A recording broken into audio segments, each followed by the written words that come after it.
Nothing can be more frustrating when you sit down to watch one of your favorite programs on Paramount Plus and you run into issues streaming it. Well, in today's tech video, I'm going to show you how to fix Paramount Plus app if it isn't working on your Toshiba Smart TV.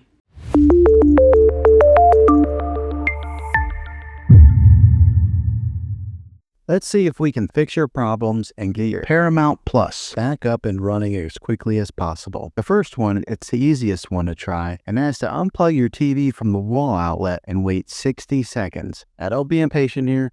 Wait the whole 60 seconds, then plug it back in. This is very different from turning your TV on and off with your remote control. This is what we call a hard reset of your TV, so make sure you do this method. If that doesn't work, then find your router that is giving you Wi-Fi and unplug the power to that for 60 seconds. Then plug it back in. If it fixes it, great. If not, let's go ahead and move on to the next method. Try deleting Paramount Plus on your TV. Go to wherever the apps are located on your system and remove the app altogether. Then reinstall Paramount Plus again. After you reinstall it, you might have to log back in with all of your credentials, but hopefully this will work. And if that doesn't work, then I recommend buying an affordable Roku stick, Fire Stick, or Apple TV 4K and plug that into your TV and use that as your main streaming player, and you'll be able to access Paramount Plus that way. I'll put links in the description down below of where you can get one. There you have it, folks.